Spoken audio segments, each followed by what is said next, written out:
Hi, welcome back to the channel. In this lesson, we'll see constants of integration.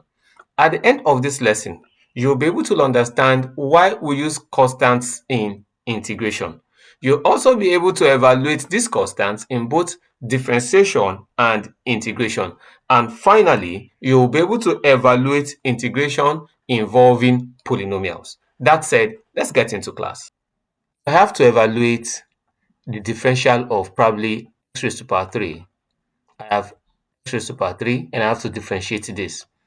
If I'm differentiating this, we know that if y is equals to ax raised to power n, my dy dx will be equals to anx raised to power n minus 1. So that for y to now be equals to x raised to power 3, my dy dx obviously will be equals to my a here is 1. That will be 1 into 3. 3 is my n. X raised to power 3 minus 1. That's equals to 3x raised to power 2.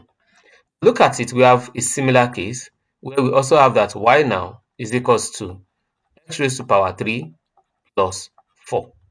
Now, so that my dy dx, in this case also, my a here also is still 1 times 3, that's 3, x raised to power 3 minus 1, that's 2, plus 4. For 4 here is the same thing as 4x raised to power 0. X raised to power 0 is same thing as 1. So 0 times 4 becomes 0. So everything here becomes what? 0. So at the end of the day, I still have this to be 3x squared. If I'm to integrate my 3x squared to get back my results, obviously, if I integrate my formula for integration, this becomes 3x 2 plus 1 over 2 plus 1.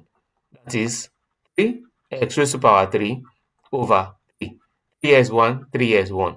What I have back here is x raised to power 3, but now we had a constant plus c.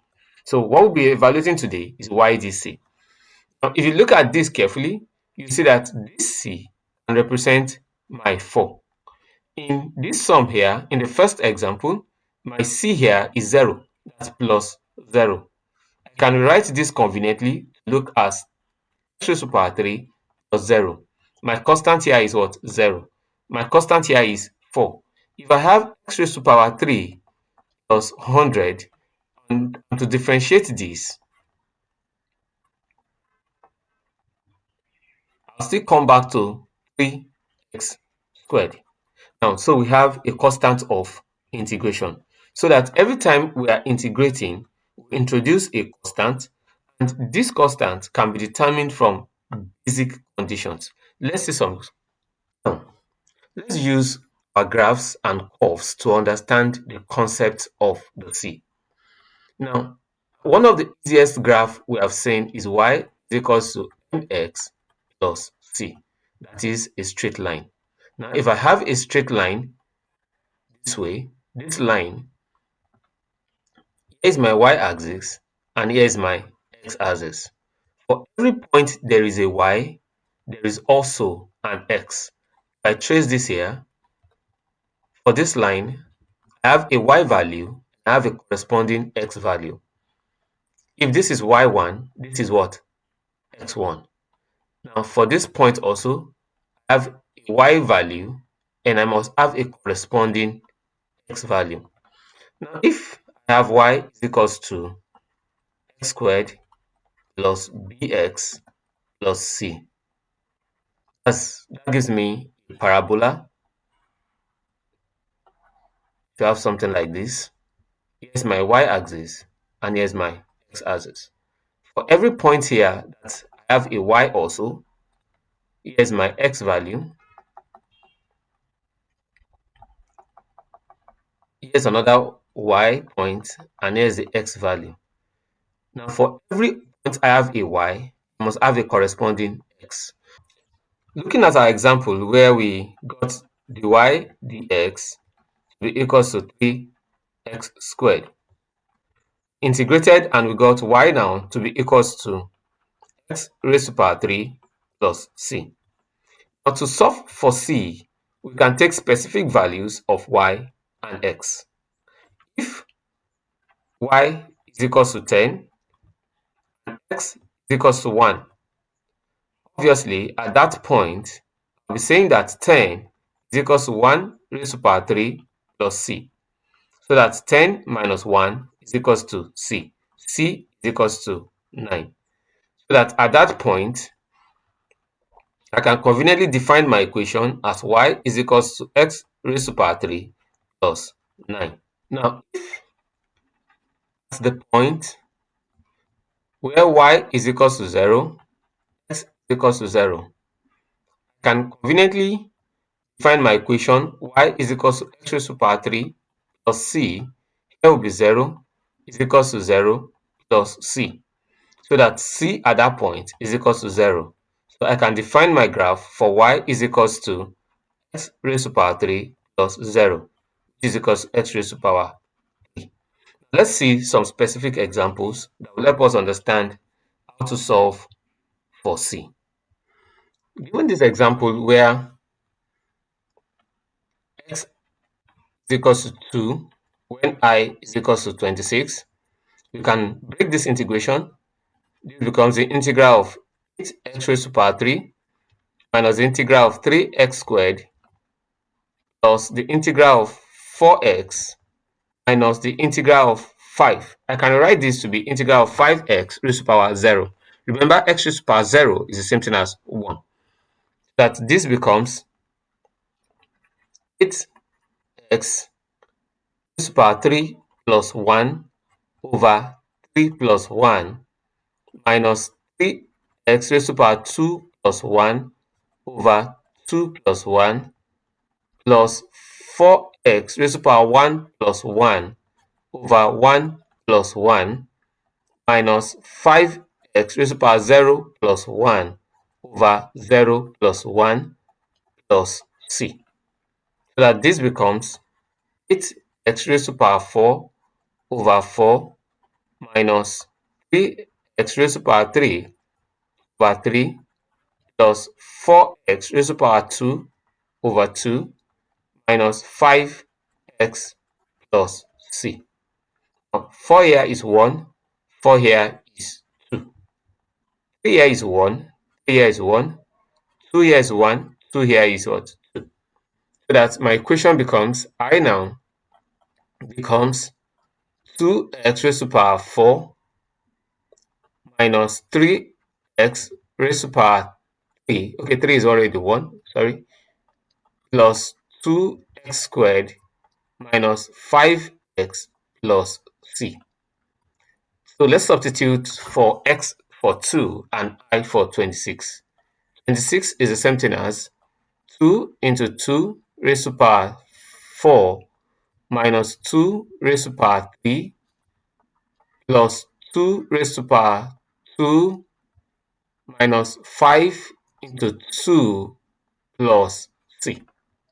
So that 26 now is the same thing as 2 raised to power 4, that's 16 times 2, that's 32, minus 8 plus 8 minus 10 plus c.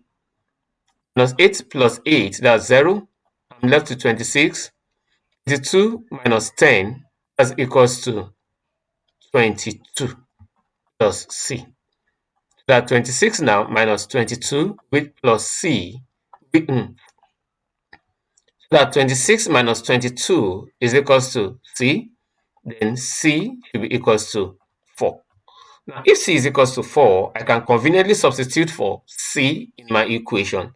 So my I now is the same thing as 2x raised to power 4 minus x raised to power 3 plus 2x squared minus 5x plus 4. Now, with this, we've been able to define the equation. Now, let's see the second equation. Now, on my second question, I appreciate you pause this video and give this question a trial. If I is equals to this integral, I can break this down to I now is equals to the integral of 4x raised to power 3 minus integral of 6x squared minus integral of 16x plus integral of 4x raised to the power 0 plus c. I now be the same thing as 4x raised to the power 3 plus 1 over 3 plus 1.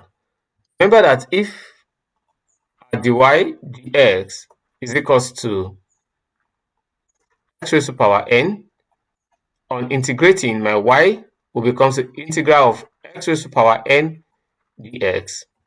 And that's the same thing as x raised to the power n plus 1 over n plus 1. Minus 6 now. This is x. My n here is 2 plus 1 over 2 plus 1. Minus 16. X, my n here is 1 plus 1 over 1 plus 1. Plus 4x. My n here also is 0 plus 1 over 0 plus 1 plus c. I now is the same thing as 4x raised to the power 4 over 4 minus 6x raised to the power 3 over 3 minus 16x squared over 2 plus 4x plus c. So that I now 4 here is 1, 4 here is 1, 3 here is 1, 3 in 6 is 2. 2 here is 1, 2 in 16 is 8. So my I can be conveniently written as x raised to the power 4 minus x raised to the power 3, 2x raised to the power 3 minus 8x raised to the power 2 plus 4x plus c. I've simply written the equation so that this is my equation. I is equals to minus 13 and x is equals to 3. So that this is minus 13 is equals to 3 raised to the power 4 minus 2 into 3 raised to the power 3 minus 8 into 3 raised to the power 2 plus 4 into 3 plus c. So that this becomes minus 13 equals 3 raised to the power 4, that's 81, 9 times 1, minus 3 raised to the power 3 times 2, that's 27 times 2, that's 54, minus 8 times 3 raised to the power 3, that's 8 times 3, that's 72, plus 12 plus c. So that minus 13 is equals to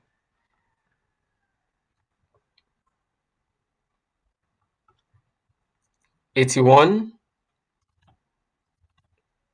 minus 54 minus 72, not 71, that's 72, plus 12.